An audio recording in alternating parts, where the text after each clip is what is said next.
Em nome do Pai, do Filho e do Espírito Santo. Amém.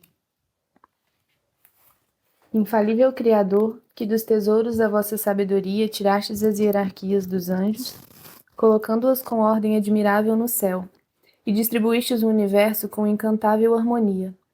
Vós que sois a verdadeira fonte de luz e o princípio supremo da sabedoria, difundi sobre as trevas da minha mente o raio do esplendor, removendo as duplas trevas das quais nasci, o pecado e a ignorância.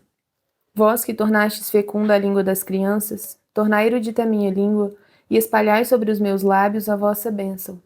Concedei-me discernimento para entender, a capacidade de reter, a sutileza de relevar, a facilidade de aprender, a graça abundante de falar e de escrever.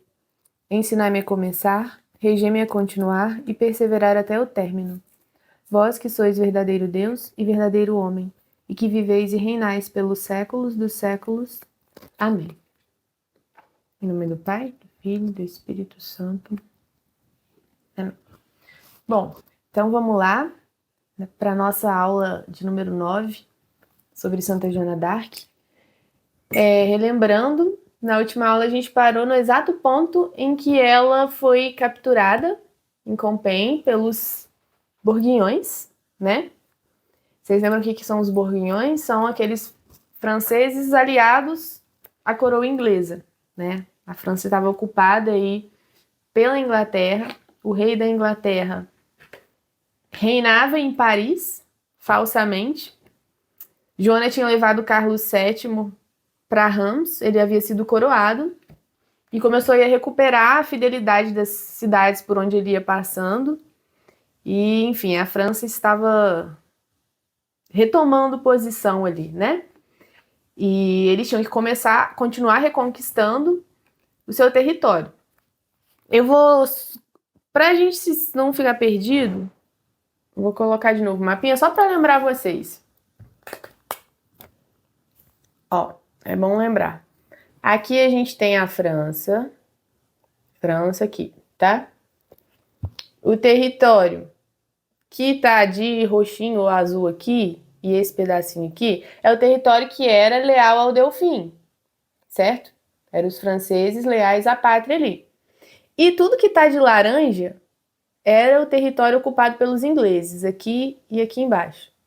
E o que tá de amarelo era o pessoal fiel ao Duque da Borgonha, que era aliado dos ingleses. Então, a gente pode entender que tudo que tá de laranja e amarelo é o território controlado aí pelos ingleses. Então, olha só, metade da França praticamente estava aí na mão dos ingleses. E lembrando que Joana saiu da cidade dela aqui, Dom Remy, foi lá para Chinon falar com Delfim, foi para Poitiers, onde teve um processo, depois foi para Orleans, recuperou Orleans, depois foi para Reims, curou o Delfim, enfim.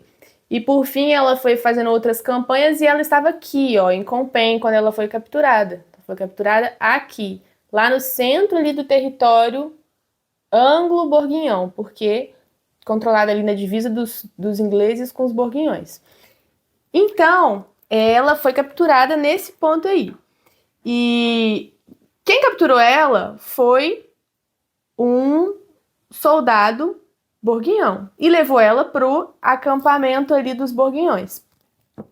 Então agora, hoje, nessa aula, a gente vai ver toda essa longa jornada de Joana após a sua captura, a sua prisão.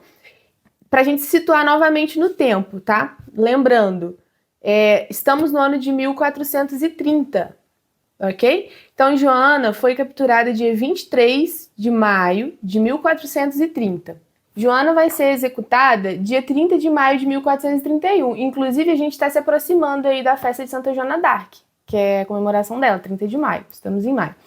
Então, ela foi presa dia 23 de maio de 1430, certo? Lá foi levada para o acampamento dos Borguinhões. Desse acampamento, ela foi levada para uma fortaleza em Beaulieu, onde ela ficou alguns dias. Nessa fortaleza, ela já tentou fugir, através de um buraco que ela mesma fez na parede. Então, assim, todo lugar que colocavam ela tentava fugir, e ela tinha bastante êxito, assim, era impressionante, só que, enfim, não era vontade de Deus que ela fugisse. Ela era capturada novamente. E assim, nesse ponto, ela ainda não estava exatamente na mão dos ingleses, ela estava na mão dos borguinhões. Então, dessa fortaleza, ela foi levada para o castelo de João de Luxemburgo. Esse é um ponto importante ali, porque ela passou muitos meses nesse castelo. Por que ela passou muitos meses ali? Porque esse castelo era conhecido como Castelo das Três Joanas. Porque João de Luxemburgo era um nobre e ali viviam 3 Joanas, então chegou a 4ª Joana. Quem eram essas 3 Joanas? Era a esposa dele, do João de Luxemburgo, a enteada dele e a tia dele, que na verdade a tia dele era da nobreza, era muito rica, enfim, e ele era o herdeiro dela. E quando Joana foi para lá, essas 3 mulheres, elas se afeiçoaram muito a Joana, elas se tornaram protetoras dela. E por outro lado, os ingleses, a coroa inglesa começou a pressionar João de Luxemburgo para que ele entregasse Joana na mão dos ingleses. Eles estavam loucos para colocar as mãos nela, para, enfim, poderem julgá-la e já planejavam condená-la.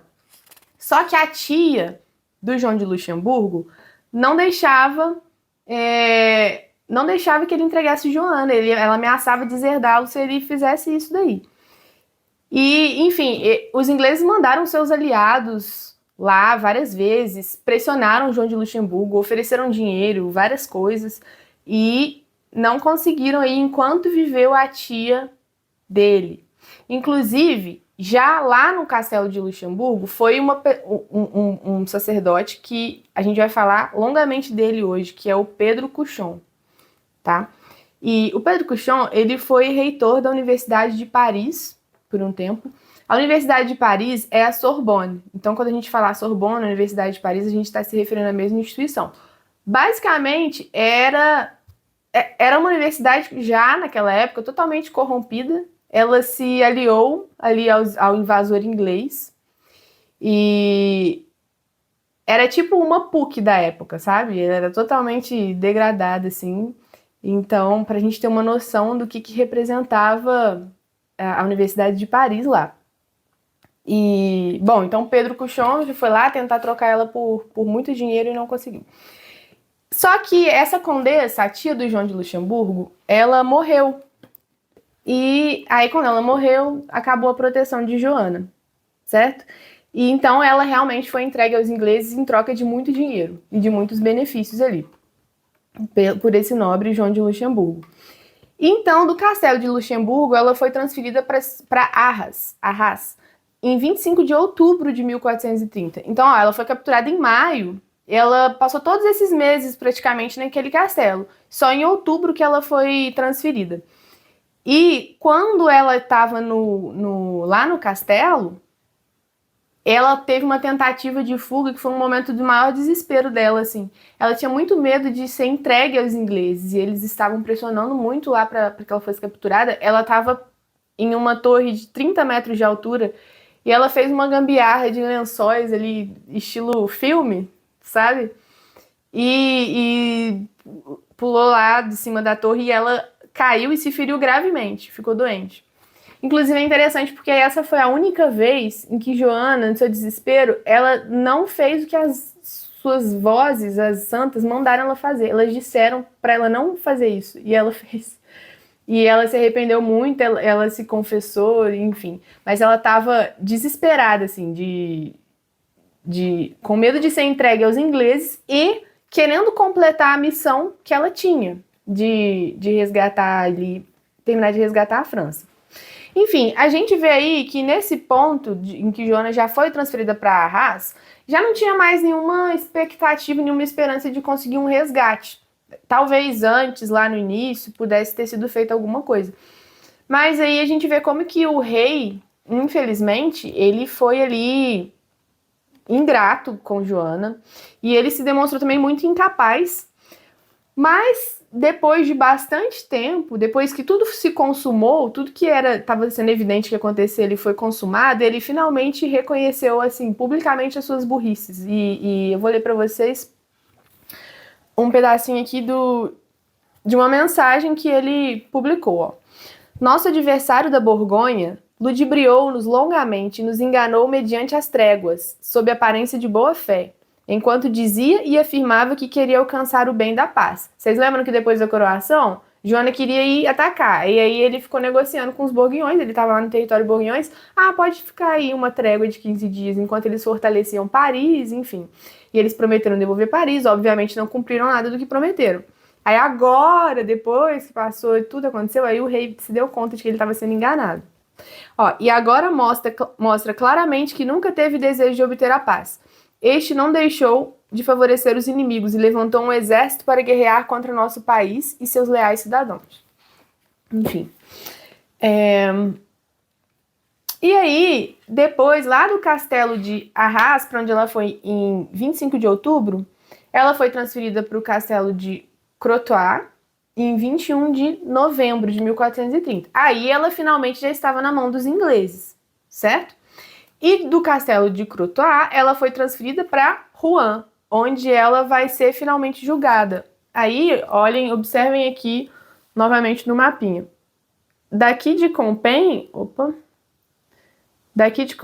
onde ela foi capturada, ela vai ser julgada. Paris ficava aqui, onde estava o rei da Inglaterra. Primeiro eles cogitaram julgar ela lá em Paris, mas por uma série de questões preferiram que ela fosse levada para Rouen, que é aqui, tá vendo? Então esse é o lugar onde Joana vai ser julgada, condenada e morta, ok? Era uma cidade muito forte, muito fiel à coroa inglesa, que estava ali no coração da Normandia, que é essa região aqui, já um feudo inglês há muito tempo, desde antes da ocupação, enfim. Então, ela chegou ali, para onde ela seria julgada, no castelo onde ela ficou presa, 23 de dezembro de 1430, certo? Depois aí de 7 meses, enfim. E aí eu falei com vocês sobre Pedro Cauchon, que era esse prelado aí, que era um bispo, que foi como Joana mesmo disse, ele foi seu inimigo capital, ok? E o que ele fez, assim, o que ele promoveu nesse julgamento, o que ele esteve à frente é muito horrível de se acreditar. E a gente vai ver que depois da sua morte, ele inclusive chegou a ser póstumamente excomungado. Ele apoiou antipapas, ele apoiou heresias, enfim. Ele foi uma pessoa horrível. Mas, então, vamos entender quem que era o Pedro Cauchon, para a gente poder entender tudo que ele fez com Joana. Bom, nessa época ele tinha 65 anos. 10 anos atrás, ele tinha sido negociador do Tratado de Troyes. Vocês lembram que a mãe do Carlos VII o traiu, negociou com os ingleses e disse que ele era um bastardo, fez uma negociação lá que depois foi invalidada. Então, ele tinha sido o negociador, o redator desse tratado. Ele já estava envolvido em tudo isso. Ele era completamente, assim, apesar de francês, aliado dos ingleses. Ele tinha parentes ligados à coroa inglesa e ele era um bispo que pretendia fazer carreira. Ele buscava a todo custo ascensões eclesiásticas. As suas motivações não eram, a gente vai ver, nada espirituais aqui nas suas ações, ok? E ele tinha sido nomeado, por conta desses favores aí à coroa inglesa, ele tinha sido nomeado bispo de Beauvais, que fica lá na Borgonha, ou seja, lá naquela região ali de Reims, aquela região ocupada, tá? E então ele tinha sido nomeado bispo lá de Beauvais. Só que ele era tão controverso que o povo não recebeu ele bem lá. Ele teve que ter um super apoio do senhor feudal, enfim, por conta do histórico suspeito que ele tinha. Ele também foi reitor da PUC lá da França, ele foi reitor da Sorbonne, e ele se uniu fortemente ali aos Borguinhões e aos ingleses. Ele defendia a teoria da dupla monarquia, na qual o rei da Inglaterra, enfim, seria também o rei da França, e ele estava indo muito bem nos seus planos de ascensão, tinha acabado de conseguir aquela diocese muito boa, só que assim, tudo mudou nos seus planos maravilhosos de poder quando apareceu Joana, certo? Quando chegou Joana. Por quê? A diocese onde ele tinha sido nomeado, Beauvais, ela antes era resistente ao Delfim. Só que com a coroação dele e com a chegada de Joana, eles passaram a apoiar o Delfim. mudaram de posição. E o que ele fez? Ele não ia apoiar o Delfim também, ele teve que fugir da própria diocese. Então ele saiu correndo, foi embora e fugiu lá para Rouen. E ele foi lá para a diocese de Rouen. Lá na diocese de Rouen, ele foi nomeado como conselheiro do rei da Inglaterra, Henrique VI. E ele recebia um salário alto lá para poder ser o conselheiro do rei, fugido da própria diocese. Então, ele tinha um amplo interesse na captura de Joana. Primeiro, porque ele queria se vingar das humilhações que ele estava sofrendo. Segundo, porque ele tinha esse amplo interesse aí de ascensão. Ele tinha em mente que ele seria nomeado para a diocese de Rouen, que é lá onde Joana foi condenada. Então, ele queria, a todo custo, que promover o trono, se Henrique VI é o herege do anglicanismo, eu acho que não. Acho que isso é um pouco depois. Não tenho certeza. Então, ele queria promover a todo custo a monarquia, a sua teoria, as teorias da Sorbonne, né? Da dupla monarquia inglesa. Só que qual que era o grande empecilho para isso? Justamente a coroação de Carlos VII. Então, se ele conseguisse mostrar... Porque com a coroação de Carlos VII, o rei da Inglaterra passava a figurar ali como realmente um invasor, um impostor. Afinal, o rei legítimo havia sido coroado, estava sendo reconhecido por grande parte do povo. Então, o que ele precisava fazer? Ele precisava invalidar, manchar aquele evento que era tanto político quanto religioso, que foi a coroação do Delfim em Reims. Bom, a coroação do Delfim em Reims, na verdade, era movida por Deus, porque Joana era guiada por Deus, por suas vozes celestiais, enfim, então aquilo ali tudo era muito grandioso, aquilo era a verdade. Se ele conseguisse dizer o contrário, não, Joana não foi inspirada por Deus, Joana foi inspirada pelo demônio, ela era uma bruxa, uma feiticeira. Automaticamente, ao derrubar a reputação de Joana, o que ele ia fazer? Ele ia derrubar também a reputação do rei da França, certo? Ele ia manchar ali a imagem do Delfim e de tudo que aconteceu com a coroação, porque era a coroação que tinha legitimado esse poder real. Então ele conseguiria, assim, muitas coisas ao mesmo tempo. Ele conseguiria promover o rei da Inglaterra, achava que conseguiria todos os seus benefícios aí, aquela diocese, e também achava que conseguiria se vingar de toda a humilhação aí que ele sofreu por causa da aparição de Joana. Então, ele tinha todo esse interesse aí nessa captura. Como eu disse, né, ele postumamente chegou a ser excomungado por um outro papa. Então, para a gente poder entender agora o que vai acontecer nesse processo, eu vou fazer um parênteses aqui e falar um pouquinho sobre algo que eu não falei quando a gente estava dizendo lá a respeito da Idade Média, que é o que é um processo inquisitorial. Ou seja, a gente não tem como entrar muito assim em detalhes, o que é a Inquisição, enfim. Mas a gente pode falar por alto, para a gente ter pelo menos uma noção geral, segundo a verdade, que não é, obviamente, aquela noção que transmitem pra gente na escola ou em qualquer botiquinha que começam a falar mal da igreja. Enfim, como quem disse, Chesterton, né? Que para bater na igreja qualquer pedaço de pau serve. Então, assim, qualquer lugar que você vai tem alguém falando, mas é a Inquisição, queimaram as bruxas, milhares de pessoas, enfim. Vamos entender um pouquinho do que era a Inquisição. Primeira coisa que a gente tem que levar em conta é que quem determinou que as heresias, em determinadas situações, deveriam ser punidas com a morte, não foi a igreja, foi o poder secular. E aí vamos relembrar um pouquinho de como que a sociedade da época funcionava. Na verdade, a igreja criou a Inquisição, o motivo da Inquisição ter sido criada, desse tribunal ter sido criado, foi para que os acusados de heresia passassem a ter um julgamento justo, porque o que acontecia até então era que eles eram linchados publicamente. Era isso que acontecia. Mas por que eles eram linchados publicamente por uma questão religiosa? Bom, não podemos ser anacrônicos e imaginar a sociedade da época, como eu já falei, a partir da nossa cabeça, da nossa sociedade do século XXI. A gente tem que entender, a gente tem que lembrar que as pessoas daquela sociedade, como é que elas enxergavam o mundo. Então, lembram que lá, voltando lá atrás com a queda do Império Romano, lembra que quem uniu, reergueu e deu ordem para aquela sociedade ali, que estava caótica, estava em ruínas, foi a igreja, depois da queda do Império Romano. Então, isso foi se desenvolvendo de uma forma orgânica, e as pessoas, aquele mundo ali era católico, a sociedade era católica, e isso não foi algo que chegou de fora e foi imposto ali.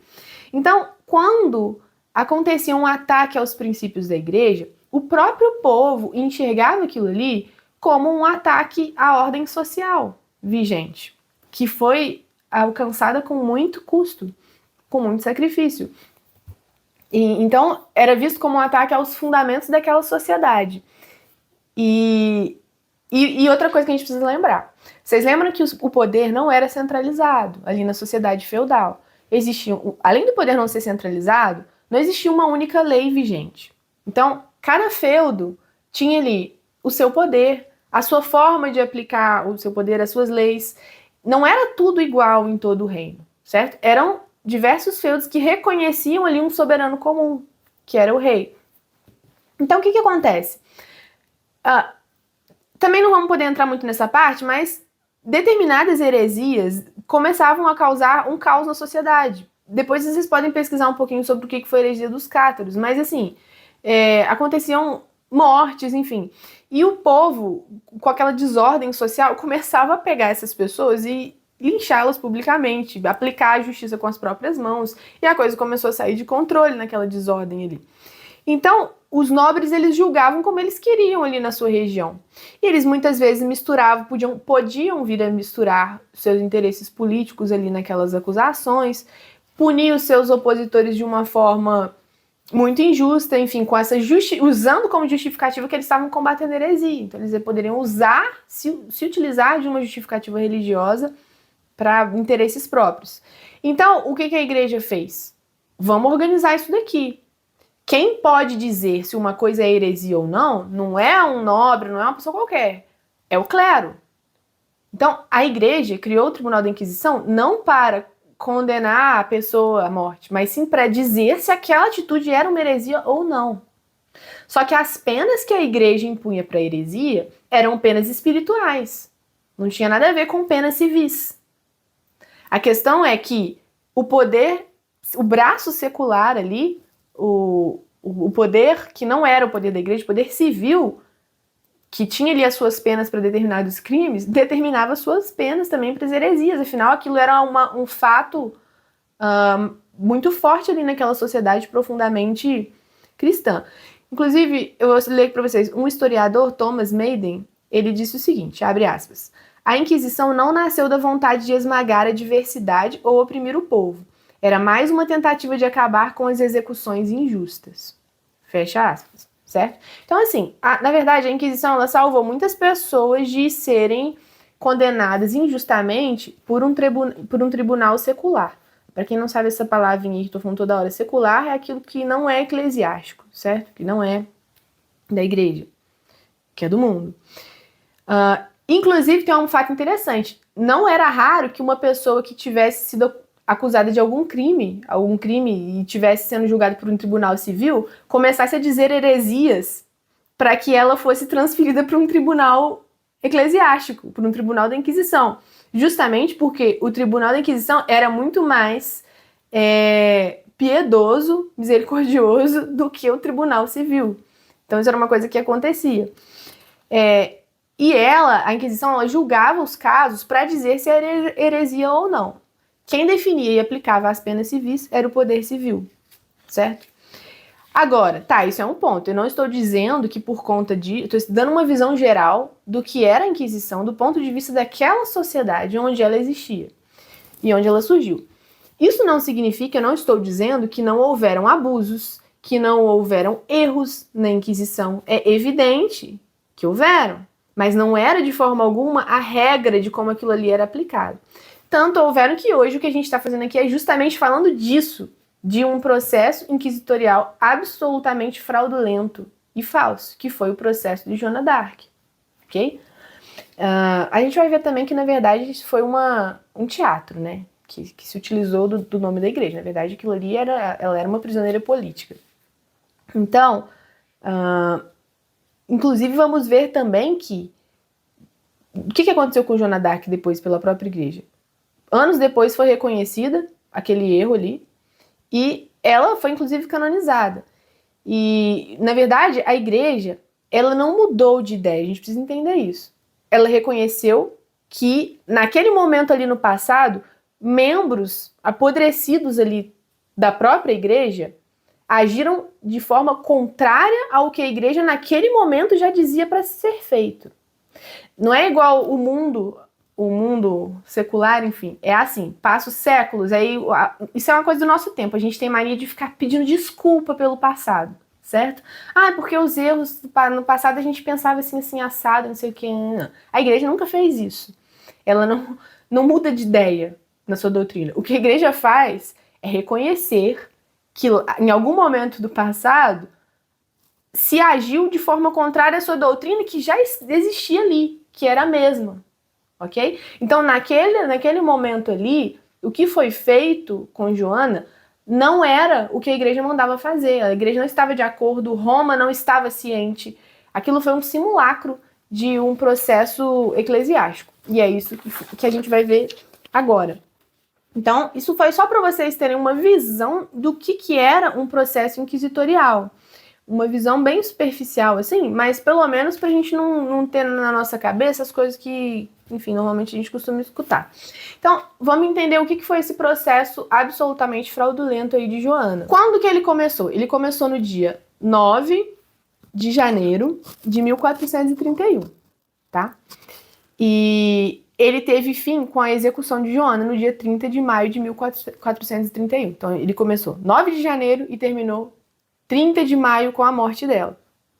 E foi um processo recheado, repleto de inúmeras irregularidades. O que mostra que foi um processo totalmente inválido. E eu quero... Bom, são muitas coisas que a gente poderia dizer. Isso daqui é um assunto muito amplo, porque, como eu já disse várias vezes, é amplamente registrado. Relembrando uma coisa importante para vocês se situarem numa visão geral, vocês lembram que eu já falei muitas vezes, desde a primeira aula, que Joana passou por 4 processos. Então, como ela passou por 4 processos, a gente tem aí que a história dela é muito, muito amplamente documentada. Uma das personagens mais aí bem documentadas da história. Ela teve o primeiro processo lá em Poitiers, a pedido do Delfim, um processo legítimo, eclesiástico, regular, certo? Em que ela foi constatado que a missão dela era divina, em que foi autorizado que ela se utilizasse de roupas masculinas porque era conveniente para a missão que ela ia executar. Aquele foi o processo legítimo. Inclusive, ela se refere a esse processo muitas vezes durante o seu processo de condenação. Esse processo de agora é o que a gente chama de processo de condenação, que foi feito lá em Rouen, onde ela foi morta, tá? Alguns anos depois, vai ser aberto depois da morte dela, vai ser aberto um novo processo pelo rei Carlos VII, que vai ser conhecido como processo de reabilitação de Joana, em que vai vir à tona essas mentiras. E depois, séculos depois, vai ter o processo de canonização. Então são esses 4 processos. Muitas das coisas que eu vou dizer aqui, a gente vai falar, mas como é que sabe que foi assim, que não foi exatamente o que está registrado?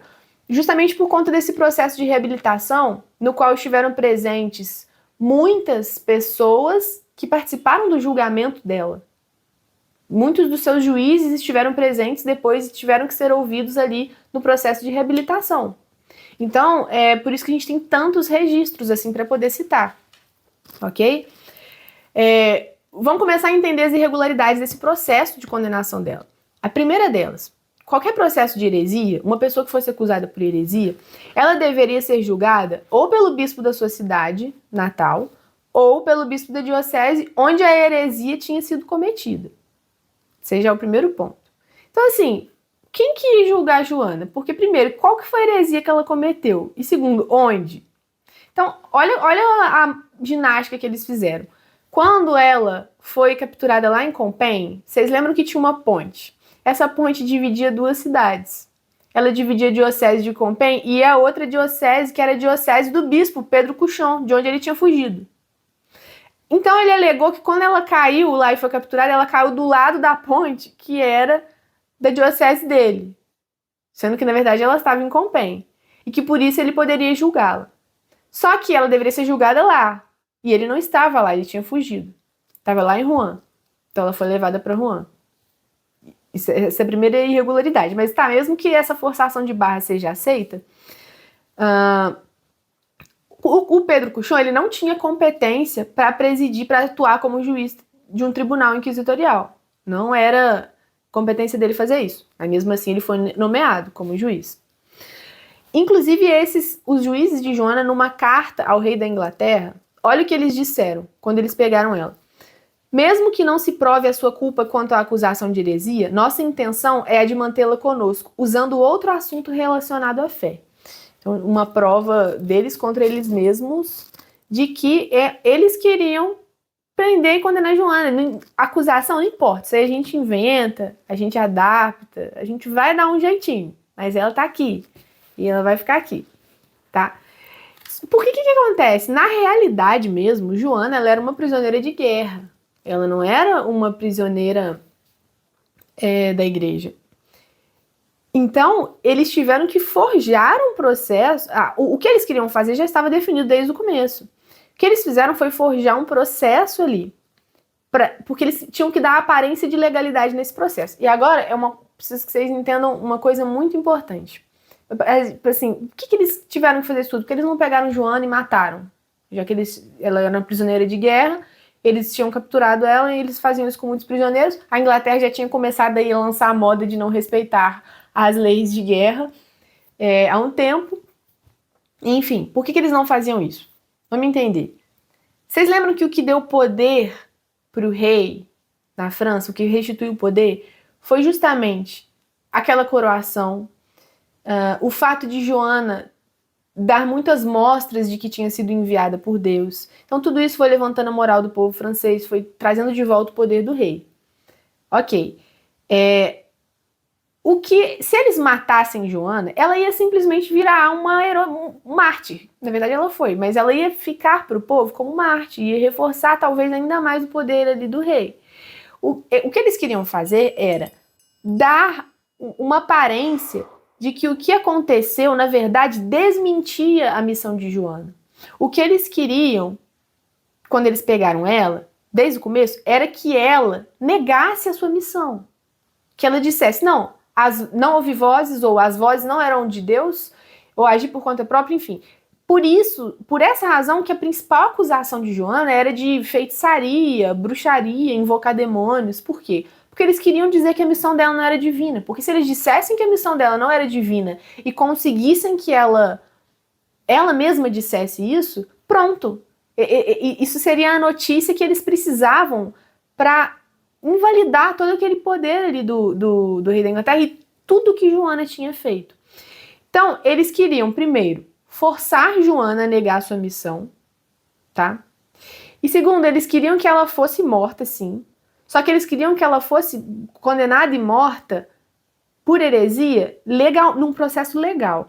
Só que naquela época lá, o que acontecia? Quando uma pessoa era acusada de heresia, ela ia mandada para um tribunal da Inquisição para a Inquisição julgar se a pessoa realmente era herege ou não. Depois que a pessoa era julgada, constatou, sim, essa pessoa cometeu uma heresia. Aí passava por um outro passo que era o seguinte: o tribunal da Inquisição, a igreja, começava a exortar aquela pessoa de se arrepender. Ele ficava, não, então isso aqui é heresia, o que você tem que fazer? Você tem que aprender, a verdade é essa aqui, agora você vai negar os seus erros. É só você negar os seus erros que não vai acontecer nada. Então, aí a pessoa ia lá, ela era dada a oportunidade para ela, era insistido muito com aquela pessoa para que ela se retratasse dos seus erros. O nome que se dava para essa retratação era abjuração. Então a pessoa tinha que abjurar, certo? E essa palavra é importante porque ela era uma palavra de praxe, assim, comum para esse tipo de processo. Então, o que era uma pessoa que... O que era abjurar?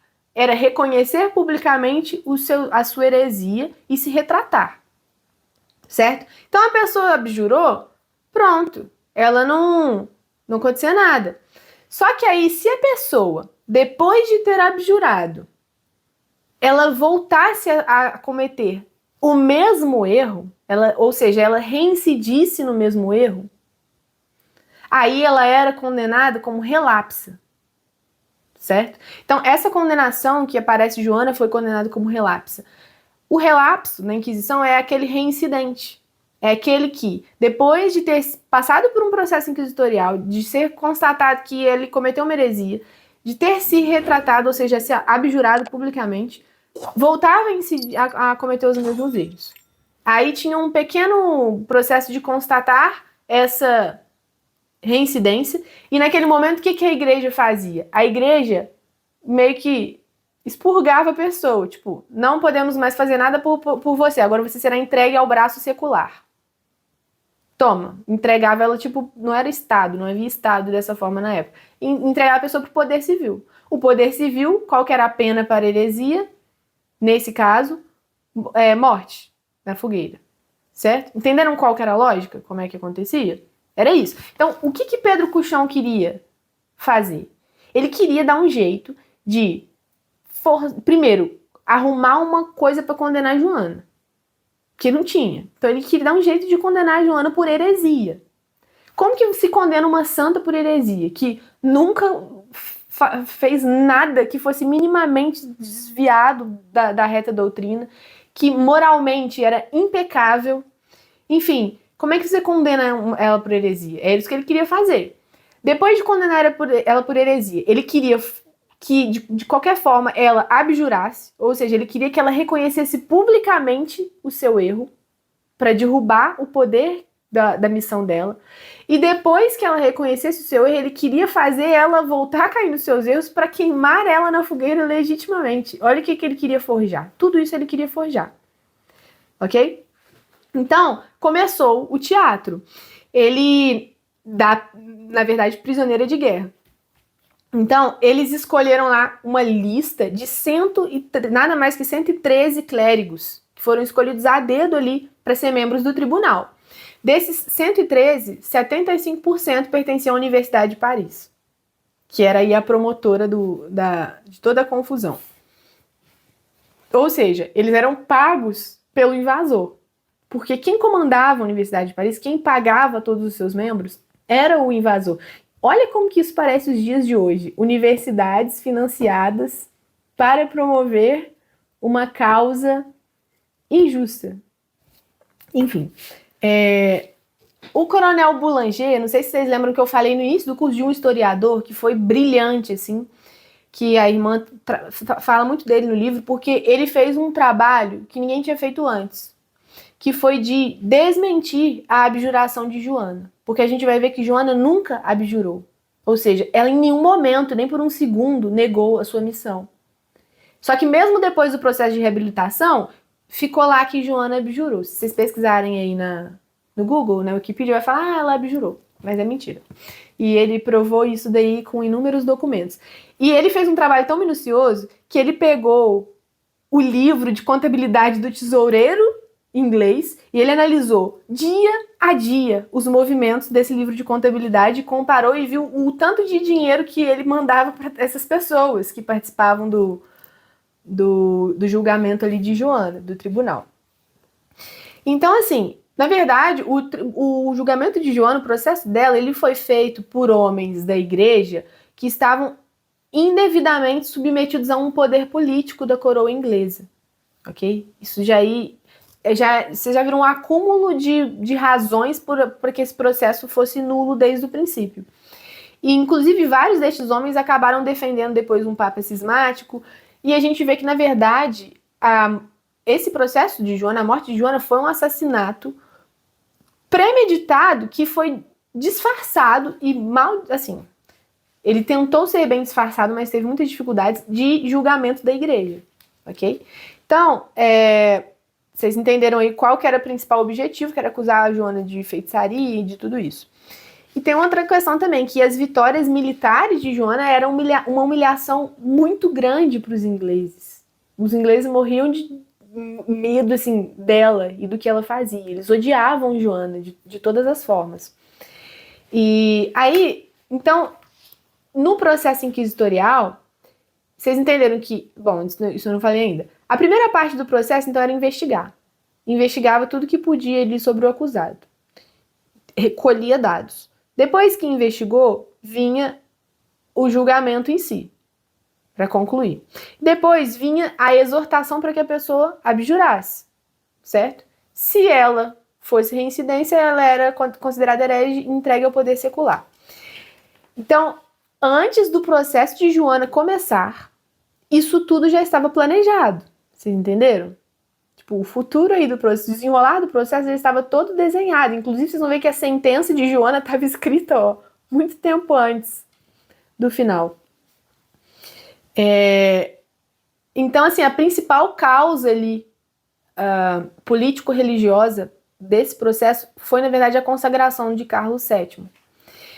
Eu vou ler um pedacinho aqui para vocês que mostra o tanto que esse processo era absurdo. Ó, os contrastes não poderiam ser mais gritantes.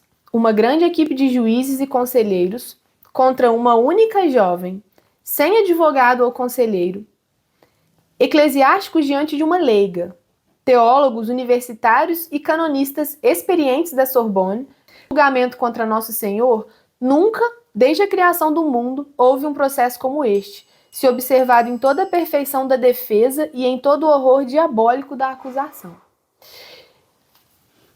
Neste julgamento, trava-se um impossível e monstruoso diálogo entre a covardia infinita e a absoluta candura de um anjo que conversava com anjos, que no caso era Joana.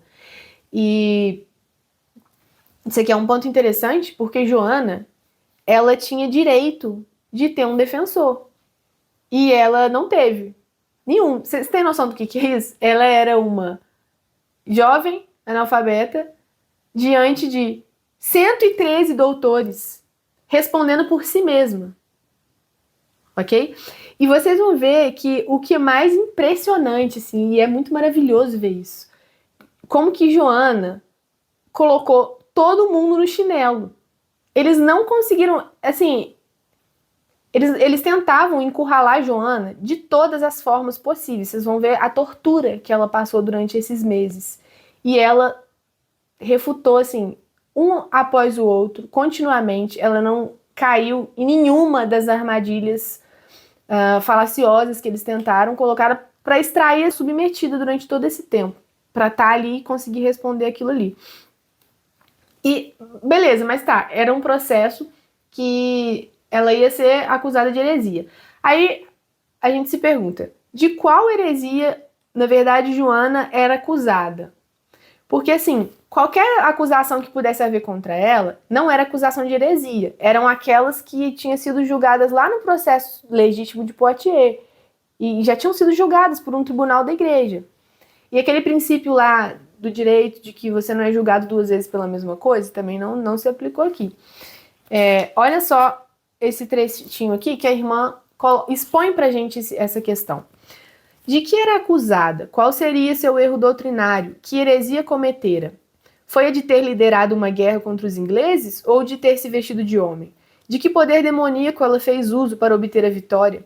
Talvez o de ouvir vozes misteriosas, as quais não se conseguia determinar se vinham de Deus ou do diabo?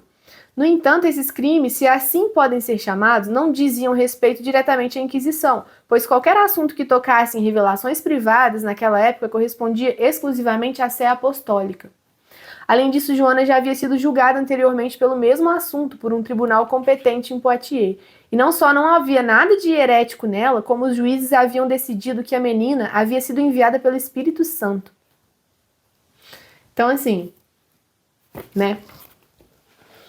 Aí, ok, nesse processo fraudulento aí, eles mandaram pessoas lá na cidade de Joana, lá em Dom Remy, para tentar achar alguma coisa que pudesse incriminá-la. Até, além disso, era obrigatório, né, que fosse lá investigar a vida do acusado de heresia. Aí eles foram lá investigar um monte de gente, mandaram os caras lá para poder colher essas informações. Aí quando chegou lá com o relatório de Dom Remy pro Pedro Cuchon, o que aconteceu? Não tinha nada do que ele queria. O que ele fez? Jogou fora.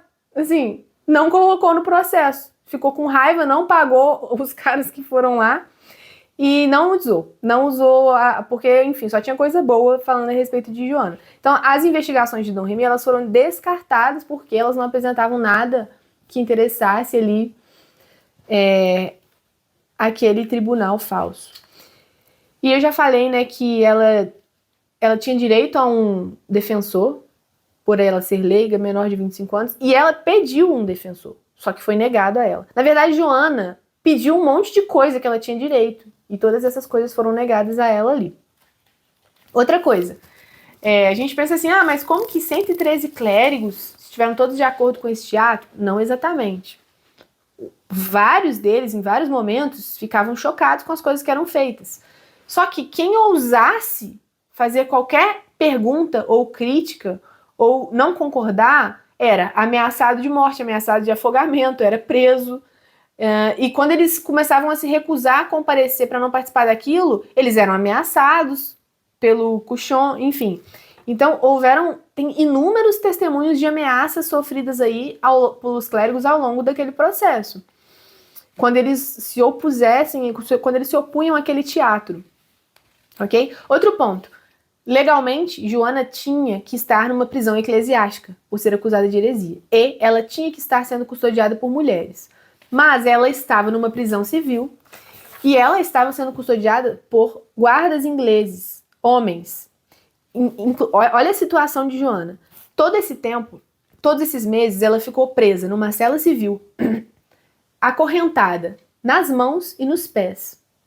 E quando ela dormia, ela ficava acorrentada também na cama. Certo? Essas correntes e essas cordas provocaram feridas nela ao longo desses meses. Ela reclamou disso várias vezes e eles ignoraram. Ela reclamava disso, tem registros no próprio julgamento. Ela era vigiada por homens que eram seus próprios inimigos, certo? 4 guardas ficavam dentro da cela de Joana, importunando ela, assediando ela, insultando ela o tempo todo. Ela não tinha como fazer sua higiene, e ficavam ainda 2 lados de fora. Eles morriam de medo de que ela fugisse. Eles, assim, tinham muito medo de que ela conseguisse fugir. As audiências do processo, que durou muito tempo, duravam o dia inteiro. E Joana, ela era submetida a perguntas até, assim, o esgotamento, de forma repetitiva. E eles ficavam tentando fazer com que ela se contradizesse, eles distorciam as falas dela. Ela falava uma coisa, o relator anotava outra, e ela dizia, não foi isso que eu falei. Certo? Eles perguntavam uma coisa pra ela falava, você já me perguntou isso 7 dias atrás, em tal momento. Tipo, ela tinha uma memória incrível. E, assim, ela tinha uma ajudinha, né? Uma ajudinha sobrenatural, mas... Ler um trechinho aqui pra vocês verem... enfim, é muito interessante ler as falas do processo. Não tem como eu ler tudo pra vocês, eu posso ler algumas partes. Mas é patada atrás de patada, assim. É tirada atrás de tirada que ela dava. O Cuchon pergunta pra ela assim, aqueles que estavam do teu lado acreditavam firmemente que foste enviada por Deus? Ela fala, não sei se acreditavam, são eles que sabem em seus corações. Mas mesmo que não acreditassem, ainda assim eu sou enviada por Deus. Essas eram as respostinhas dela. Então, outra coisa, ela permaneceu 5 meses com a mesma roupa. Vocês têm noção? Ela foi mal alimentada. Ela tava assim, igual um rato na cela. Tratada desse jeito. E ela conseguia responder dessa forma. Ela permaneceu acorrentada, amarrada, até na fogueira. Ela permaneceu todos esses meses dessa forma. Uma das coisas que eles tentavam fazer, assim, permanentemente no julgamento dela, no processo dela, era, assim, o Cuchon queria que ela jurasse que se submetia ao poder da igreja. Por quê? Porque ele estava ali se portando como a igreja. E se ela dissesse que se submetia ao poder da igreja, e a igreja, na pessoa dele, dissesse para ela, as suas vozes são falsas, e ela negasse, ele poderia dizer que ela não estava se submetendo ao poder da igreja. Então ela tinha que fazer uma série de malabarismos para dizer que se submetia ao poder da igreja verdadeira, mas que não reconhecia isso na pessoa dele. E ela fez isso de uma maneira muito brilhante.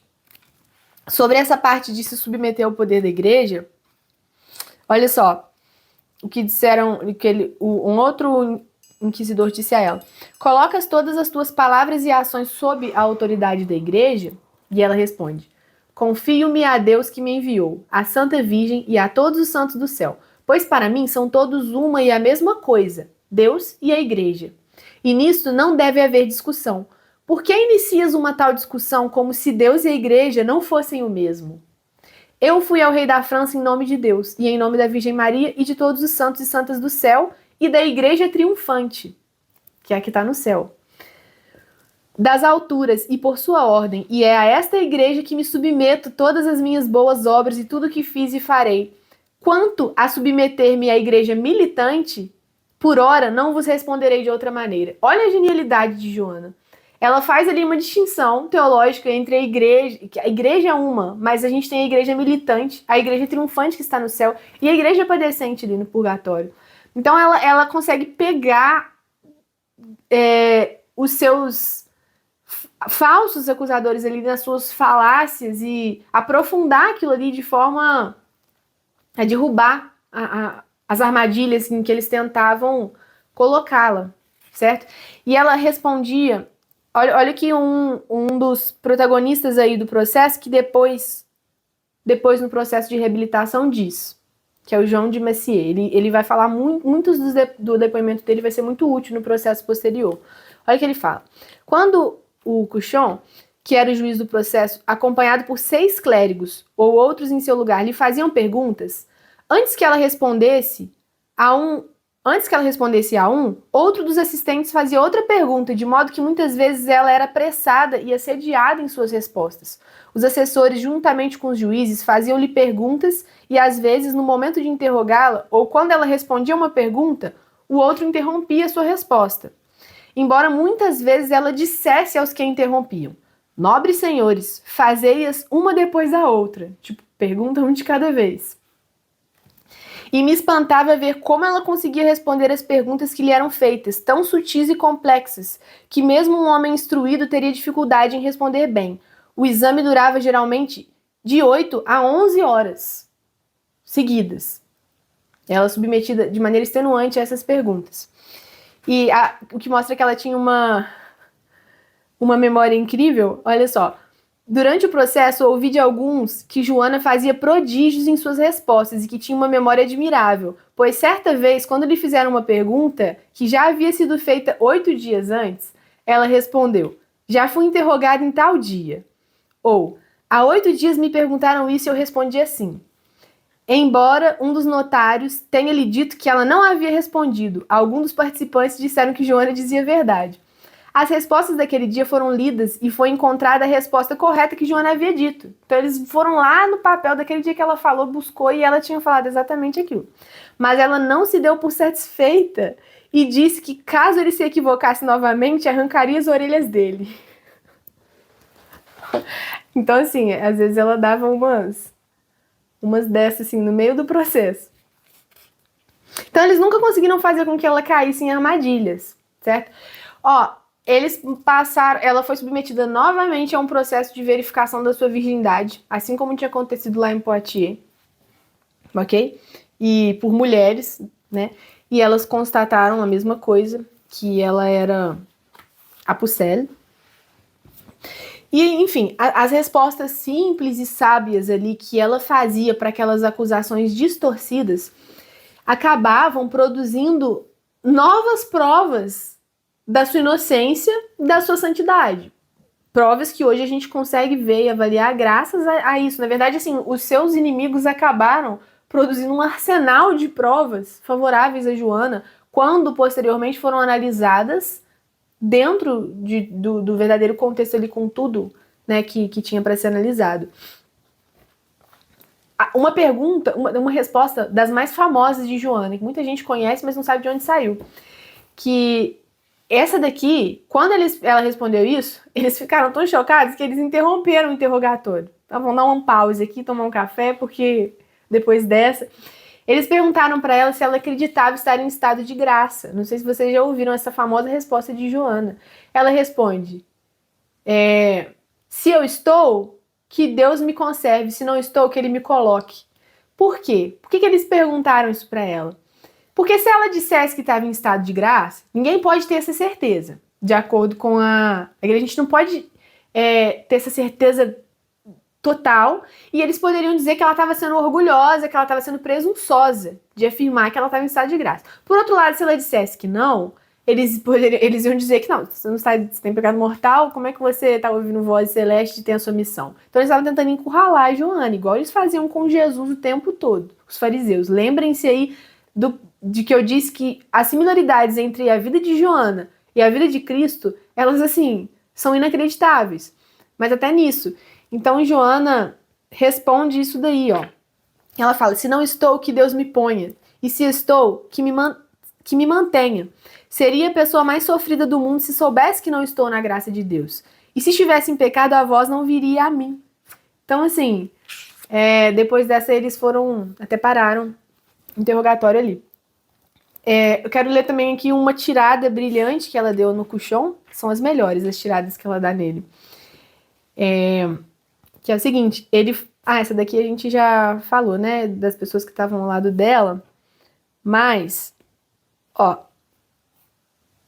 o João Lefebvre, que era uma das pessoas que depuseram ali no processo de reabilitação, falou o seguinte, ela era muito prudente em suas respostas, parecia-me admirável e bem inspirada, perseguiam-na e tentavam encurralá-la, e ela se defendia com facilidade. Faziam interrogatórios tão longos que até os próprios magistrados ficavam muito cansados. Faziam a Joana perguntas difíceis de entender, que ela respondia com louvor, e eles saíam de lá quebrados.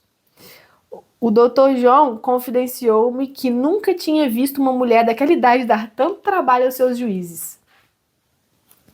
Um dos conselheiros ingleses até se lamentou, dizendo, ela é realmente uma boa mulher, pena que não é inglesa. Então, assim... ela começou a deixar eles, assim, chocados, né? E aí eles começavam a perguntar se as santas e se Deus odiava os ingleses. E olha as respostas dela. Ele perguntou para ela, tens conhecimento de que Santa Catarina e Santa Margarida, porventura, odeiam os ingleses? E ela respondeu, elas amam o que nosso Senhor Jesus Cristo ama e odeia o que Deus odeia. Aí ele perguntou, Deus odeia os ingleses? E ela respondeu, sobre o amor ou ódio que Deus tem pelos ingleses, não sei nada, mas sei que serão expulsos da França, exceto aqueles que ficarem em algum túmulo por aqui, e que Deus dará aos franceses a vitória sobre os ingleses. Certo? Aí ele pergunta, Deus estava ao lado dos ingleses quando eles estavam vencendo na França? Porque, bom, teve uma época em que os ingleses estavam vencendo a França quase foi derrotada. Ele pergunta, Deus estava então do lado dos ingleses quando eles estavam vencendo? Aí ela responde, não sei se Deus odiava os franceses, mas creio que ele quis permitir a derrota por conta de seus pecados, se foi o caso de os terem.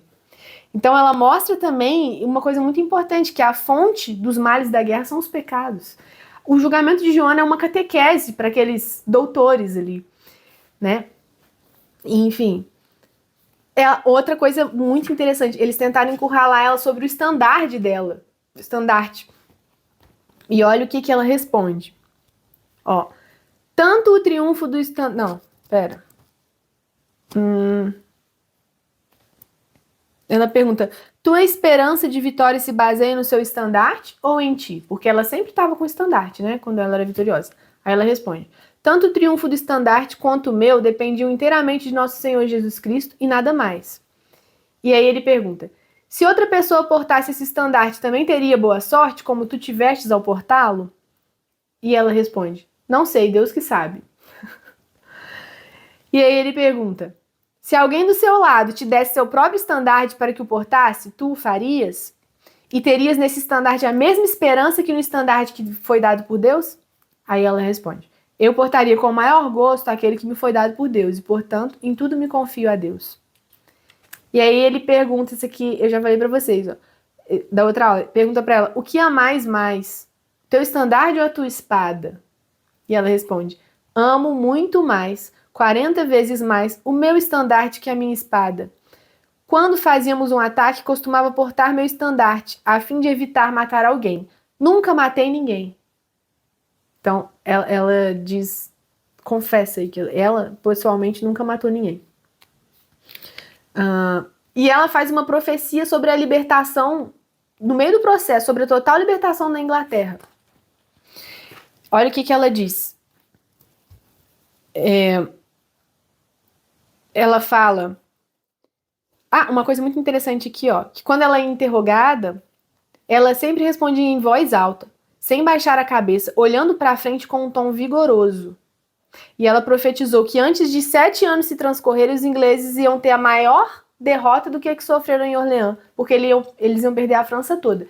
E, de fato, Paris foi liberta antes de 7 anos, porque foi em abril de 1436. Ok? Teve um momento na prisão, seguindo aí, teve um momento durante o julgamento em que Joana ficou muito doente. O que era de se imaginar, porque, enfim, era até estranho ela não ter ficado antes, né? Ela não era bem alimentada, ela não tinha como fazer sua higiene, ela não tinha como dormir, porque ela era acorrentada, maltratada, assediada, ela tinha que ficar se protegendo daqueles guardas o tempo todo. Ela sofreu diversas tentativas de estupro na cela e ela relata isso. Então, ela ficou muito doente na prisão. Ela teve febre, vômitos, e o rei teve muito medo de que ela morresse, de causas naturais, porque ela tinha que passar por todo o teatrinho. Então foram vários médicos lá, cuidaram dela. E ela mesma achou que ia morrer. E, enfim, ela passou por isso. E aí, durante o processo todo, como eu disse, eles esgotavam de tentativas de encurralar a Joana para ter alguma coisa de que acusar ela de heresia. Como a gente viu até então, eram 2 meses de interrogatório e eles não tinham nem de que estava acusando ela, e estavam caçando, de que ia acusar ela. Já tava, esse era o processo, ela estava lá sendo interrogada para descobrirem de que ia acusar ela. E aí, como eles não conseguiram achar nada, eles tiveram que se apegar ao fato de que ela usava roupas masculinas. E a gente tem que entender por quê. Porque Cuchon, ele quis associar o uso das roupas masculinas à missão dela. Então, assim, ela usava roupas masculinas porque ela recebeu essa ordem das suas vozes para ter uma missão militar. Então, se ela negasse a sua missão, ela não tinha por que usar roupas masculinas, certo? E ele vai se apegar nisso, que ele não encontra outra coisa para poder condenar Joana. Olha o que Joana falou a respeito do uso das roupas masculinas. Ela falou, a vestimenta não é nada, é algo secundário. Eu não recebi a roupa masculina e nem o conselho de usá-la de ninguém do mundo. Ao adotar essas vestes, bem como tudo que fiz, não fiz nada que não fosse o conselho de Deus e dos anjos. Lembrando que o tribunal eclesiástico de Poitiers tinha autorizado Joana a usar as roupas por causa da circunstância dela. E ela fala, ó, passei a vestir roupas de homem porque estava entre os soldados, com os quais me era mais seguro e conveniente estar vestida como homem do que como mulher. Foi o que eu fiz e fiz bem. E aí a gente vê que ela sofreu... Ó, durante o processo, ouvi Joana queixar-se ao bispo e ao conde de Warwick, quando lhe perguntaram por que não usava vestido de mulher, observando que era indecente uma mulher usar uma túnica de homem e calças amarradas. Ela declarou que não ousava tirar as calças nem desamarrá-las, pois eles sabiam muito bem que seus guardas muitas vezes tentaram estuprá-la. Um dia, graças aos seus gritos, o conde veio ajudá-la, e se não tivesse vindo, os guardas teriam estuprado. Era por isso que ela se queixava. Então, isso daí, ó. Tudo o que ela passou. E ela insistiu muitas vezes durante o processo de ser levada para uma prisão decente, custodiada por mulheres. E aí vem um ponto muito interessante. Uma pessoa acusada de heresia, ela podia apelar ao Papa. Ela tinha esse direito de pedir a intervenção da Santa Sé. E Joana apelou ao Papa diversas vezes. E legalmente, se ela apelasse ao Papa, o processo dela deveria ser levado a Roma. E aquele ali seria anulado. E essa apelação nunca chegou a Roma. Roma nem ficou sabendo dessa apelação, ok? Além disso, né, como a gente já viu, o processo de Juan, lá, o processo ilegítimo ao qual ela estava submetida, ele foi completamente distorcido. E a gente sabe, como eu já disse, por causa dos inúmeros relatos ali no processo de reabilitação. Inclusive, no processo de reabilitação, alguém disse que Joana falou o seguinte: vós escreveis bem o que é contra mim e não quereis escrever o que me é favorável. Chegou ao ponto de Joana ser ameaçada de tortura para ver se ela negava as suas vozes. Então eles chegavam a levar ela para uma torre, trazer os carrascos, mostrar para ela os instrumentos de tortura. E o que ela respondeu? Que ainda que a desmembrassem, ela nada diria do que eles queriam. Então eles desistiam de torturar ela porque o saldo ia ser negativo, não ia dar em nada, eles viram, enfim. E outra coisa absurda a qual Joana foi submetida. Bom, ela estava sem os sacramentos, sem confissão, sem missa. Isso era a razão da vida dela. E ela insistentemente pedia pelos sacramentos, por assessoria religiosa, e era negada a ela. Então, dois sacerdotes, primeiro esse daqui, um sacerdote vendido, um sacerdote francês, do lado dos ingleses, ele concordou em ir lá até Joana, fingir que era um francês da região dela, consolar a Joana para atendê-la em confissão sacrílega e para tentar arrancar dela alguma coisa, tentar convencer ela a fazer o que os ingleses queriam e dizer, eles ficavam ouvindo a confissão dela do outro lado. Então, até por isso ela passou. O que também era ilegal. Então tá, aí ele foi lá, leu 70 artigos para Joana. Falou, agora a gente pega ela. 70 artigos de acusação. O que aconteceu? Joana refutou prontamente, calmamente, com uma calma ali celestial, todos os 70 artigos. O que foi assim, mais um golpe ali pro Cuchon, que não aguentava mais, não conseguia o que ele queria. E aí, começou a apelar. O que ele fez? Ele mandou redigir um resumo das acusações de Joana, em 12 artigos de acusação de Joana. 12 artigos ali de condenação. Primeiro ponto, esses artigos nunca foram sequer lidos para ela. Nem ela sabia qual que eram esses 12 artigos ali dos quais ela estava sendo acusada. Tá? Entre esses artigos de acusação, que são 12, olha só o que se dizia.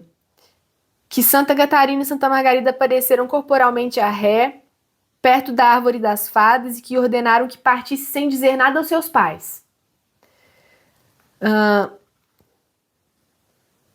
Vou pular aqui, não vou ler todos para vocês, mas que suas revelações adquirem o sentido de adivinhações suspeitas, que o sinal da cruz que inscreve em suas cartas é uma profanação, que sua missão é um ato de rebeldia contra a autoridade paterna, e sua tentativa de fuga, uma tentativa de suicídio. Lembram que ela tentou fugir? Enfim. Sua inocência é uma manifestação de orgulho. Sua inspiração é uma temeridade. Sua veneração às vozes é um ato de idolatria. E sua recusa de duvidar do seu próprio caráter é uma manifestação de desobediência à igreja. Enfim, eram essas coisas vagas e vazias que eles disseram contra Joana, mas que eram mentira também, eram uma manipulação. E o que eles fizeram com esses... Bom, as verdadeiras respostas dela foram totalmente desconsideradas. E foi redigido esses 12 artigos aí aleatórios, que ninguém sabe quem escreveu, porque ninguém nunca quis assumir a autoria, ninguém assinou. Esses 12 artigos foram... O que fizeram para dar uma aparência de legalidade? Fizemos um processo, e desse processo das interrogações da acusada, tiramos esses 12 artigos, o que era mentira, e mandaram para a Sorbonne, para a Universidade de Paris, para ser avaliado no dia 5 de abril de 1431. Mandaram aquilo ali como sendo material do julgamento dela. Então, olha aí, julgamos ela, isso aqui que foi dito, isso aqui foi tirado do que ela disse, do que foi avaliado, e o que vocês acham aí, superdoutores? Aí o que eles responderam? A mulher em questão deve ser considerada herege. Então, de todo aquele teatro, escreveram 12 coisas distorcidas, mandaram para a universidade, e perguntaram ele o que aquilo ali, qual que era a conclusão daquilo, e a conclusão foi de que ela deveria ser considerada herege. Então, foi dessa forma esdrúxula que disseram que Joana era herege. E aí passou para outra fase do processo, que era o quê? A fase que Cushon tanto queria de exortação. Ah, ok, concluímos que você é herege. Agora você tem que abjurar, ou seja, você tem que negar os seus atos, ok? E aí começou uma nova saga, porque Joana jamais negou os seus atos, ok? Quando eles começaram a tentar fazer com que ela negasse, a resposta dela foi a seguinte, uma das inúmeras respostas dela. Mantenho as coisas que sempre disse e mantive nesse processo. E se eu fosse julgada e visse o fogo aceso e os carrascos prontos para me lançar à fogueira, e mesmo se eu já estivesse dentro do fogo, não diria ou sustentaria outra coisa além das que declarei no processo, até a minha morte. Essa foi a resposta dela. E lá no processo, o notário escreveu assim na margem da resposta dela. Resposta orgulhosa. Olha só. Toma uma dessa e ainda, enfim. Então assim, Joana compreendia que os seus juízes estavam tentando fazer ela abjurar sobre a ameaça de morte. Ela entendia exatamente o que eles estavam tentando fazer. Como eles não conseguiram, eles forjaram uma falsa abjuração. E esse ponto é muito importante, porque essa falsa abjuração não foi desmascarada no processo de reabilitação. Foi só depois de séculos. Por que ela não foi desmascarada? Porque eles ainda queriam passar pano ali para os clérigos que estavam envolvidos no processo da Joana. Ok? Então, olha o que o Cushon fez para pressionar a Joana a abjurar. Eles levaram ela para uma praça, onde um povo já estava lá, cheio de pedra para atacar nela, os ingleses. Acenderam uma fogueira, botaram ali um cadafalso, fizeram um sermão ali de exortação, uma pregação pública exortando que ela se arrependesse, lendo os absurdos de que ela era acusada ali, e escreveram uma abjuração que queriam que ela assinasse, certo? Que queriam que ela declarasse aquilo ali. Não vou ler para vocês, por conta de tempo, depois eu posso mandar, o que eles quisiam que Joana declarasse, a sua abjuração ali. Mas assim, aquilo foi uma grande confusão, aquele bando de gente na rua, a Joana ali no cadafalso com todos aqueles juízes no meio, mandando ela assinar, nem assinar, ela sabia, enfim. E os relatos lá do processo de reabilitação dizem, várias pessoas dizem que pegaram a mão dela com a caneta para mandar ela assinar esse papel.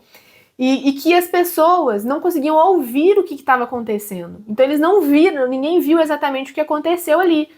Não ouviu, só viram isso falando com Joana e eles tentando forçar com que ela abjurasse e de repente o Cushon vira para o público e fala: ela abjurou, aqui tá, assinou. E mostra o papel assinado. E fala então, não, agora eu vou acolher ela na igreja, no braço da igreja, porque ela abjurou. Inclusive, nessa hora, os ingleses ficaram com raiva. Eles queriam queimar, eles estavam doidos pra matar a Joana. Não, vamos queimar ela. Mas o Cushon, que era um visionário do mal, sabia que não podia ser daquela forma, tinha que ser por um processo legítimo. Então ele levou a Joana lá de volta, como se ela tivesse assinado esse papel.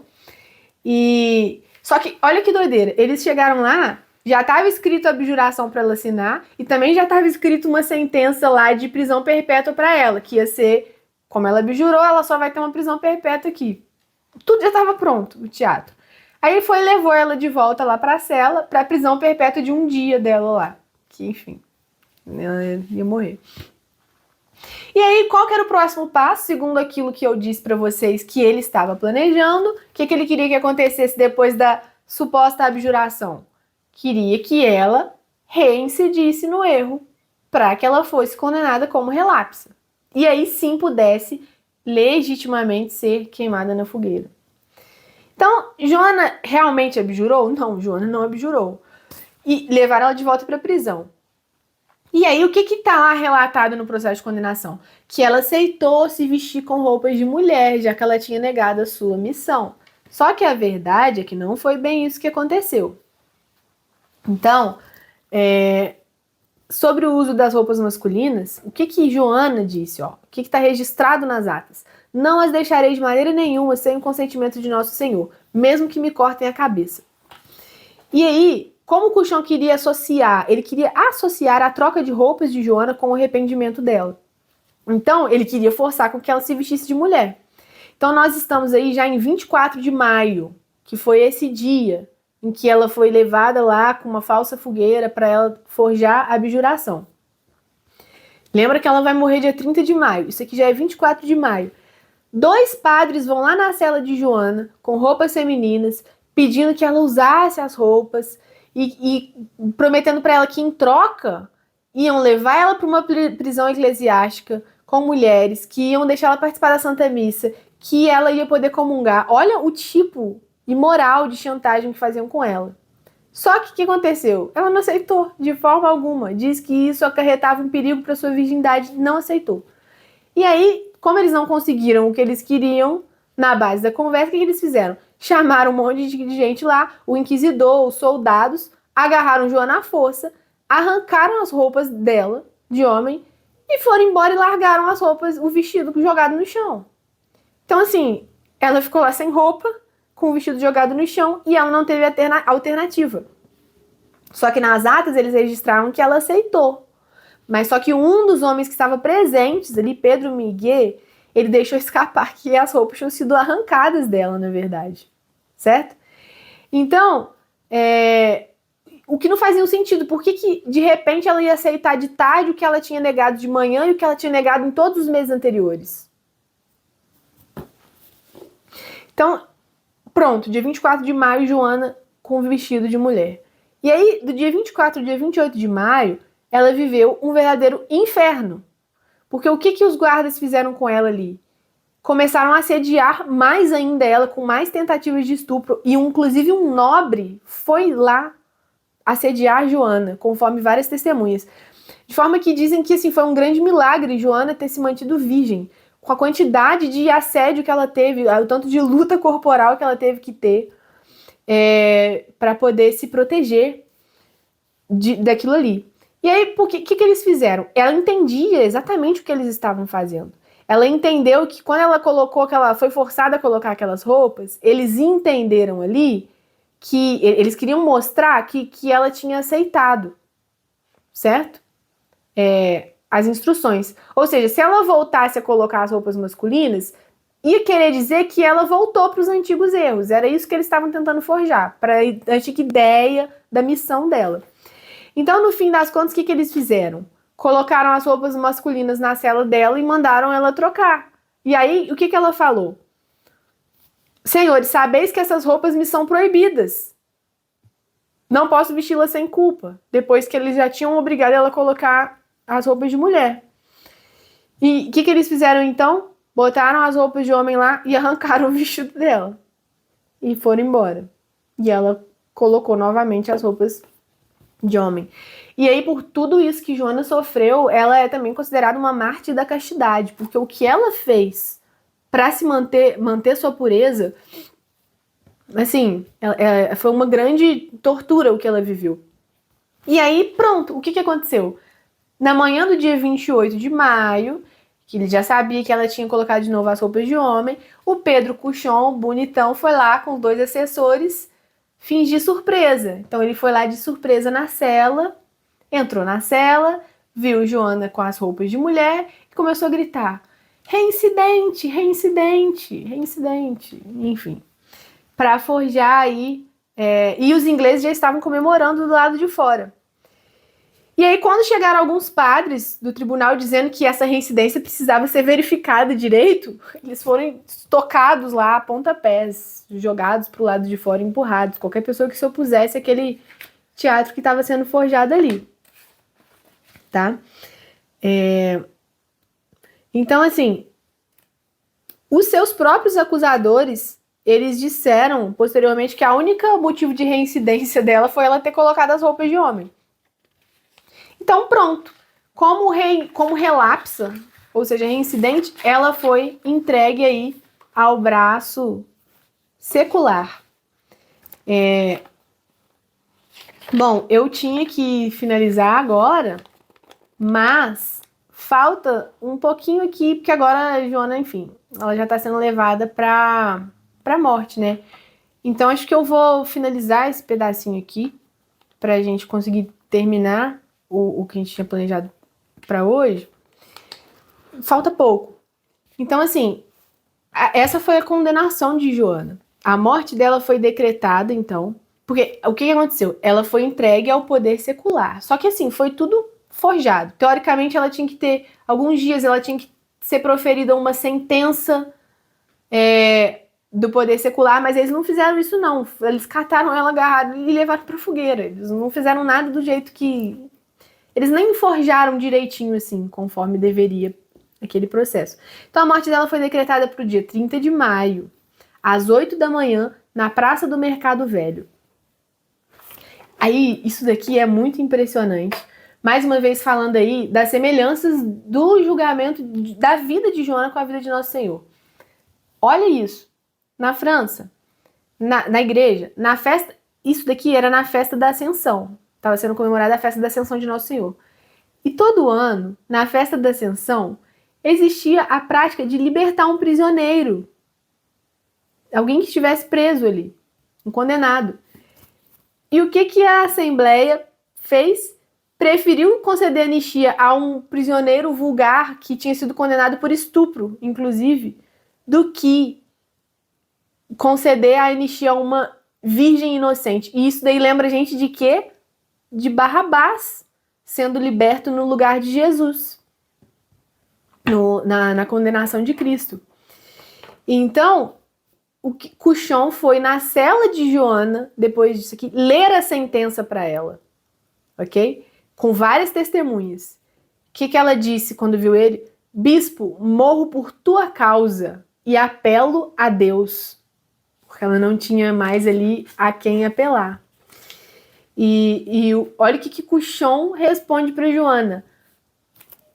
Agora vês como são falsas as tuas vozes, já que elas não vêm te salvar das nossas mãos. O que isso lembra vocês? Jesus pregado na cruz e os fariseus dizendo: se você salvar outros, mas não pode salvar a si mesmo, se você é o Messias, desce da cruz. Lá no momento da condenação dele, jogando na cara dele que ele não podia fazer nada por si agora, então a missão dele era falsa. A mesma coisa que ele fez com Joana. Incrivelmente, ele autorizou que lhe dessem ali a confissão e a Eucaristia, porque ele tinha medo de que Joana, lá na hora da execução, falasse publicamente repreendendo o que estava sendo negado a ela. Então, ainda tentaram chantagear ela, tá? Chantagear ela para que ela fizesse uma abjuração pública ali, falasse reconhecendo, com o sacramento, mas não conseguiram, mas eles deram o sacramento para ela assim mesmo. E ela foi firme até o último minuto. O que mostra que ela não abjurou nunca, que foi tudo uma armação. Porque senão, por que agora que ela estava indo para a fogueira, ela ia continuar negando? Então a gente chega na parte da execução de Joana. Então ela foi levada em uma carroça do castelo até a praça do Mercado Velho, onde ela seria executada, vestindo uma longa túnica branca, como a gente vê aí, e ela foi levada com uma capa que estava cobrindo o seu rosto nessa carroça. E ela foi murmurando orações ali ao longo do caminho. 800 soldados estavam escoltando Joana nesse lugar, na praça, porque tinha mais de 5.000 pessoas ali aglomeradas para poder ver aquela execução.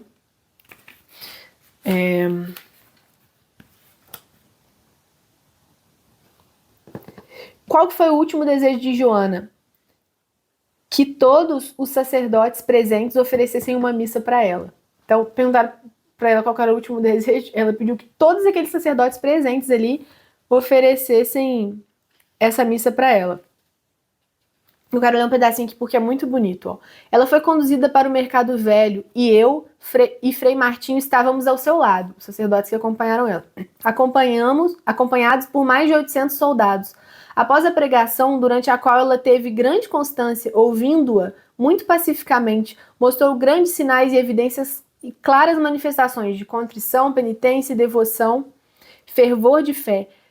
tanto pelas piedosas e devotas lamentações, invocações à Santíssima Trindade e à gloriosa Virgem Maria, a todos os santos, nomeando expressamente com devoção muitos desses santos. Se dirigiu também a todas as pessoas, de qualquer condição que fossem, de um e de outro lado, pedindo muito humildemente misericórdia e que rezassem por ela, e também perdoando-lhes. Perseverou e insistiu por um longo espaço de tempo, uma meia hora, até o fim.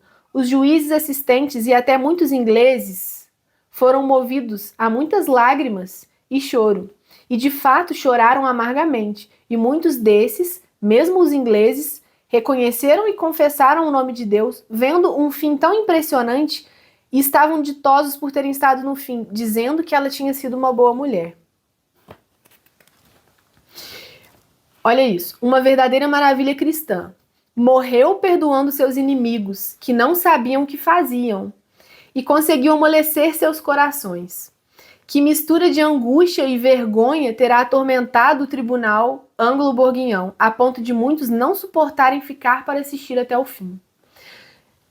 João Riquier, um jovem que estava envolvido no círculo eclesiástico da cidade, relata o seguinte: Joana lhe perguntou: Mestre Pedro, onde estarei ao entardecer? E Mestre Pedro respondeu: Não tens esperança em Deus? E ela responde que sim, e que se Deus quisesse estaria no paraíso. A Pucella então olhou para a multidão e fez uma oração pela cidade fratricida, semelhante ao pranto de nosso Senhor Jesus por Jerusalém. Então ela disse: Ah, Juan, tenho muito medo de que tenhas de sofrer pela minha morte.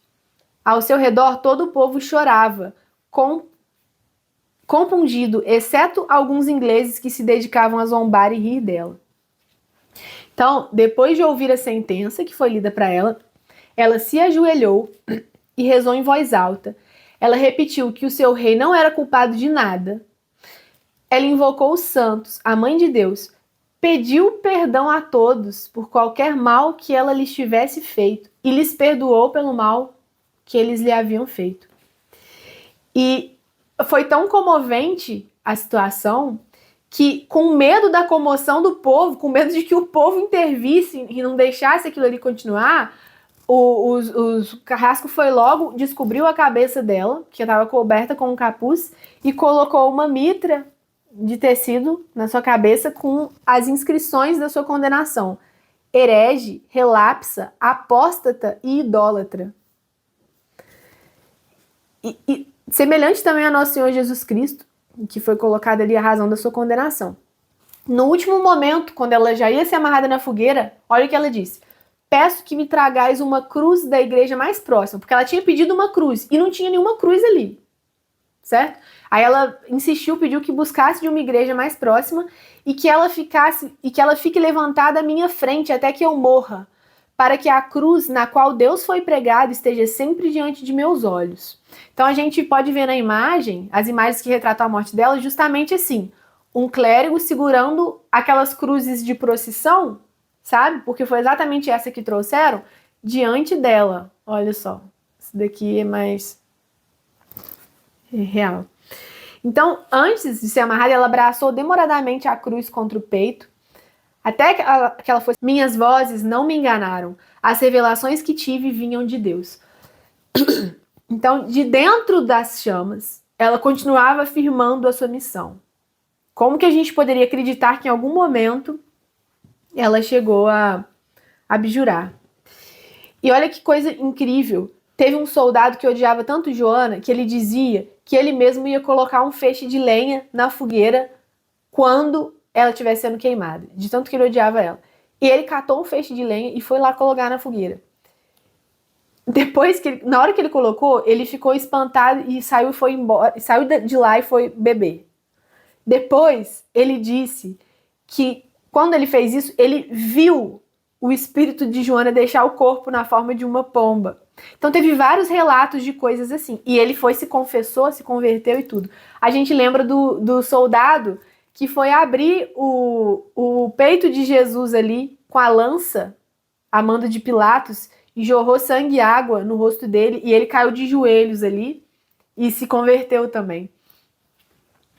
Outra coisa, muitas pessoas relataram ter visto o nome de Jesus escrito nas chamas da fogueira. E aí, por fim, o mais impressionante que aconteceu, dos milagres ali. Joana foi queimada até ser totalmente consumida ali com óleo e tudo. E olha o que aconteceu. Ouvi de João Fleury, clérigo do administrador de Rouen e tabelião, que o carrasco lhe havia informado que tendo o corpo sido inteiramente queimado no fogo e reduzido a cinzas, o coração permanecia intacto e cheio de sangue. Então, olha esse milagre. Joana foi queimada na fogueira, reduzida a cinzas, mas o coração dela ficou intacto. O que eles fizeram com essa relíquia? Ordenaram que se juntasse o coração às cinzas, com tudo que restava dela, e jogasse no rio Sena. O que foi feito. Certo? Olha só, outro relato, imediatamente após a execução, o carrasco veio a mim e ao meu companheiro, admirado e comovido, com maravilhoso arrependimento e terrível contrição, temendo nunca obter perdão ou indulgência de Deus pelo que havia feito a esta santa mulher, dizendo e afirmando que apesar do óleo, do enxofre, do carvão que haviam sido acesos sobre Joana, suas entranhas e seu coração não foram consumidos ou reduzidos a cinzas, o que o deixou maravilhado, como um milagre evidente. Bom, então, gente, é isso. É só isso. Assim morreu Joana d'Arc, no meio de todos esses milagres, no meio de toda essa pureza e de toda essa semelhança inacreditável aí com a morte de Nosso Senhor. E a gente vai ver que ainda tem o que acontecer, a gente ainda vai ter uma aula semana que vem, falando aí de Joana que fala após sua morte, de um certo sentido, né? E entendendo aí todo o legado que ela deixou. Então, hoje a gente fica por aqui, que a gente possa se lembrar de pedir sempre a intercessão de Santa Joana d'Arc, que foi essa mulher tão incrível e que demorou tanto, né, para ter a verdade da sua grandeza realmente profundamente reconhecida e que, penso eu, que será ainda mais reconhecida aí no devido momento. E muito desconhecida, muitas vezes roubada aí pelas feministas, enfim. Todo tipo de absurdo se faz com Santa Joana d'Arc. Mas tudo que a gente tem registrado mostra que a verdade é toda essa grandeza, assim, toda essa grandeza que ela tem como guerreira, como cidadã, como santa, como a grande santa que ela é, que hoje é uma das padroeiras da França. Então a gente encerra, vamos rezar a oração de São Miguel, como das outras vezes. Em nome do Pai, do Filho e do Espírito Santo. Amém. São Miguel Arcanjo, defendei-nos no combate. Seja o nosso auxílio contra as maldades e ciladas do demônio. Ordene-lhe Deus, instantemente o pedimos, que vós, príncipe da milícia celeste, com este poder divino, precipitai no inferno a Satanás e aos outros espíritos malignos que vagueiam pelo mundo, para a perdição das almas. Amém. Em nome do Pai, do Filho e do Espírito Santo.